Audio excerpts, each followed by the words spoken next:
Wow, what an honor. I've always wondered what this would feel like. So 8 years ago, I got the worst career advice of my life. I had a friend tell me, Scott, don't worry about how much you like the work you're doing right now. It's all about just building your resume. And I'd just come back from living in Spain for a while, and I joined this Fortune 500 company. I thought, this is fantastic. I'm going to have this big impact on the world and all these ideas. And within about 2 months, I noticed at about 10 a.m. every morning, I had this strange urge to want to slam my head through the monitor of my computer. I don't know if anyone's ever felt that. And I noticed pretty soon after that all the competitors in our space had already automated my job role. And this is right about when I got this sage advice to build up my resume. Well, as I'm trying to figure out what two-story window I'm going to jump out of and change things up, I read some altogether different advice from Warren Buffett, and he said, taking jobs to build up your resume is the same as saving up sex for old age. And I heard that, and that was all I needed. Within 2 weeks, I was out of there, and I left with one intention, to find something that I could screw up. That's how tough it was. I just wanted to have some type of an impact. Didn't matter what it was. And I found out pretty quickly after that I wasn't alone. It turns out over 80% of the people around don't enjoy their work. I'm guessing this room is different, but that's the average that Deloitte has done with their studies. And so I wanted to find out, what is it that sets these people apart? The people who do the passionate, world-changing work, they wake up inspired every day. And then these people, the other 80% who lead these lives of quiet desperation. So I started to interview all these people doing this inspiring work, and I read books and did case studies and 300 books altogether on purpose and career and all this. Totally just self-immersion, really for the selfless reason of I wanted to find the work that I couldn't not do, what that was for me. But as I was doing this, more and more people started to ask me, Scott, you're into this career thing. I don't really like my job. Could we sit down for lunch? I'd say, sure, but I would have to warn them because at this point, my quit rate was also 80%. Of the people I'd sit down with for lunch, 80% would quit their job within 2 months. And this is something, I was proud of this. And it wasn't that I had anything special magic. It was that I would ask one simple question. It was, why are you doing the work that you're doing? And so often, their answer would be, well, because somebody told me I'm supposed to. And I realized that so many people around us are climbing their way up this ladder that someone tells them to climb and ends up being leaned up against the wrong wall, or no wall at all. And so the more time I spent around these people and saw this problem, I thought, what if we could create a community, a place where people could feel like they belonged and that it was okay to do things differently, to take the road less traveled, where that was encouraged, and inspire people to change. And that later became what I now call Live Your Legend, which I'll explain in a little bit. But as we've done this, as I've made these discoveries, I noticed a framework of really 3 simple things that all these different passionate world changers have in common. Whether you're, like a Steve Jobs, or if you're just, the person who has the bakery down the street, but you're doing work that embodies who you are. I want to share those 3 with you so we can use them as a lens for the rest of today and hopefully the rest of our life. The first part of this 3-step passionate work framework is becoming a self-expert and understanding yourself. Because if you don't know what you're looking for, you're never going to find it. And the thing is that no one's going to do this for us. There's no major in university on passion and purpose and career. I don't know how that's not a required double major, but don't even get me started on that. I mean, you spend more time picking out a dorm room TV set than you do, picking your major in your area of study. But the point is, it's on us to figure that out. And we need a framework. We need a way to navigate through this. And so the first step of our compass is finding what our unique strengths are. What are the things that we wake up loving to do no matter what, whether we're paid or we're not paid, the things that people thank us for. And StrengthsFinder 2.0 is a book and also an online tool highly recommended for sorting out what it is that you're naturally good at.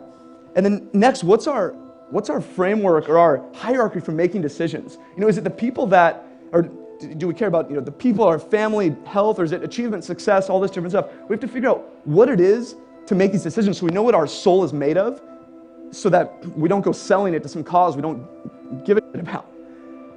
And then the next step is our experiences. All of us have these experiences. We learn things every day, every minute about what we love, what we hate, what we're good at, what we're terrible at. And if we don't spend time paying attention to that and assimilating that learning and applying it to the rest of our life, it's all for nothing. It's like every week, actually every day, every week, every month of every year, I spend some time just reflecting on what went right, what went wrong.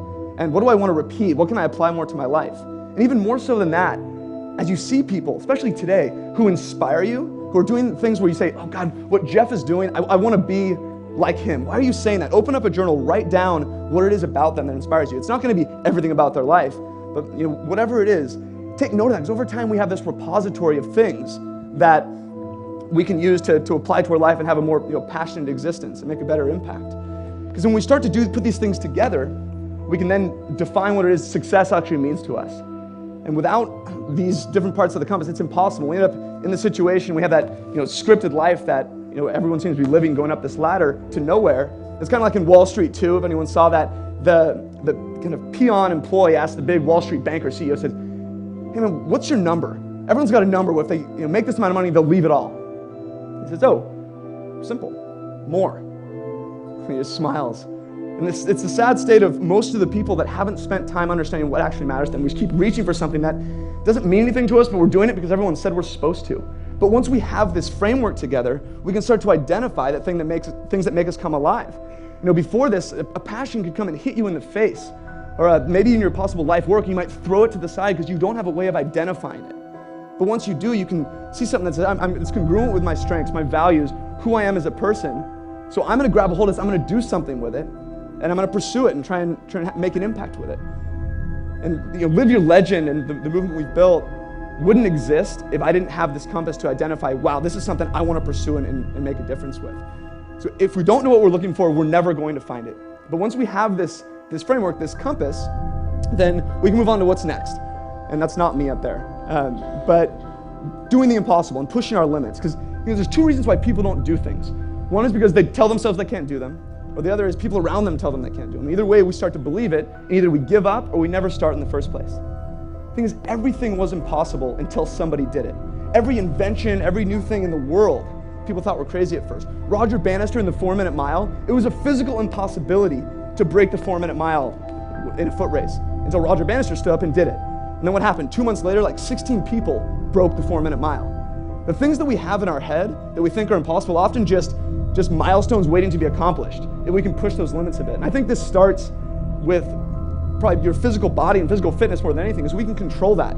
If you show yourself, you don't think you can run a mile, you show yourself you can run a mile or two, or even like a marathon, or lose 5 pounds, whatever it is, you realize that can be transferred, that confidence compounds and can be transferred into the rest of your world. And I've actually gotten into the habit of this a little bit with my friends. We had this little group where we kind of go on physical adventures, and recently I found myself in a kind of a precarious spot. I'm terrified of deep, dark blue water. I don't know if anyone's ever had that same fear ever since they watched Jaws 1, 2, 3, and 4, like 6 times when I was a kid. But anything above here, if it's murky, I can already feel it like right now. I swear there's something in there. Even if it's Lake Tahoe, it's freshwater. Totally unfounded fear, ridiculous, but it's there. Anyway, 3 years ago, I find myself on this tugboat right down here in the San Francisco Bay. It's a rainy, stormy, windy day, and people are getting sick on the boat, and I'm sitting there wearing a wetsuit. And I'm looking out the window in pure terror and thinking I'm about to swim to my death. I'm going to try and swim across the Golden Gate. And my guess is some people in this room might have done that before. And I'm sitting there, and my buddy Jonathan would talk me into it. He comes up to me, and he could see the state I was in. And he comes up and says, "Scott, hey man," he's like, "what's the worst that can happen?" He's like, "You're wearing a wetsuit, you're not going to sink." He's like, "and if you can't make it, just hop on one of the 20 kayaks. Plus, if there's a shark attack, why are they going to pick you over the 80 people that are in the water?" So thanks, that helps. He's like, "No, but really, just have fun with this." He's like, "Good luck." And he dives in, swims off. I'm like, okay. But it turns out the pep talk totally worked. I just felt this total feeling of calm. And I think it was because Jonathan was 13 years old. And of the 80 people swimming that day, 65 of them were between the ages of 9 and 13. Think for a second how you would have approached your world differently. If at 9 years old, you found out you could swim 1.5 miles in 56-degree water from Alcatraz to San Francisco. What would you have said yes to? What would you have not given up on? What would you have tried? As I'm finishing this swim, I get to Aquatic Park, and I'm getting out of the water, and of course, half the kids already finished. So they're cheering me on, and they're all excited. And I got total popsicle head, if anyone's ever swam in the bay. And I'm trying to just thaw my face out, and I'm watching people finish. And I see this one kid, something didn't look right. He's just flailing like this, and he's barely able to sip some air before he slams his head back down. And I noticed other parents were watching too, and I swear they were thinking the same thing I was. This is why you don't let 9-year-olds swim from Alcatraz. And I mean, this was not fatigue. All of a sudden, two parents run up, they grab him, and they put him on their shoulders, and they're dragging him. He's just dragging like this. And I mean, totally limp. And then all of a sudden, they walk a few more feet, and they plop him down in his wheelchair.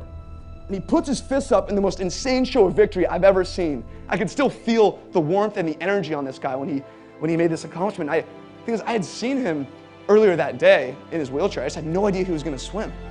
I mean, where is he going to be in 20 years? How many people told him he couldn't do that he would die if he tried that? You prove people wrong, you prove yourself wrong, that you can make these little incremental pushes of what you believe is possible for yourself. You don't have to be the fastest marathon in the world, just your own impossibilities to accomplish those. And it starts with little bitty steps. And the best way to do this is to surround yourself with passionate people. The fastest way to do things you don't think can be done is to surround yourself with people already doing them. There's this quote by Jim Rohn, and it says, "You are the average of the 5 people you spend most time with." And there is no bigger life hack in the history of the world from getting where you are today to where you want to be than the people you choose to put in your corner. They change everything. And it's a proven fact. In 1898, Norman Triplett did this study with a bunch of cyclists. And he would measure their times around a track in a group and also individually. And he found that every time the cyclists in a group would cycle faster. And it's been repeated in all kinds of walks of life since then. And it proves the same thing over and over again, that the people around you matter. And the environment is everything. But it's on you to control it, because it can go both ways. With these 80% of people who don't like the work they do, that means most people around us, not in this room, but around everywhere else, are encouraging complacency and keeping us from pursuing the things that matter to us. So we have to manage those surroundings. I found myself in this situation, personal example, maybe a year ago and a couple years ago. Has anyone ever had a hobby or a passion they pour their heart and soul into, unbelievable amount of time, and they so badly want to call it a business, but no one's paying attention and it doesn't make a dime? Okay, I was there for 4 years trying to build this Live Your Legend movement to help people do work that they genuinely cared about and inspired them. I was doing all I could, and there were only really 3 people paying attention, and they're all right there. My mother, father, and my wife, Chelsea. Thank you guys for the support. But and this is how badly I wanted it, but it grew by 0% for 4 years. And I was about to shut it down. And right about then, I moved to San Francisco and started to meet some pretty interesting people that had these crazy lifestyles of adventure, of businesses and websites and blogs that surrounded their passions and helped people in a meaningful way. And one of my friends, now he has a family of 8, and he supports his whole family with a blog that he writes for twice a week. They just got back from a month in Europe, all of them together. This stuff blew my mind. It's like, how does this even exist? And I got unbelievably inspired by seeing this. And instead of shutting it down, I decided, let's take it seriously. I did everything I could to spend my time around, like every waking hour possible, trying to hound these guys with hanging out and having beers and workouts, whatever it was. And after 4 years of zero growth, within 6 months of hanging around these people, the community at Live Your Legend grew by 10 times. In another 12 months, it grew by 160 times.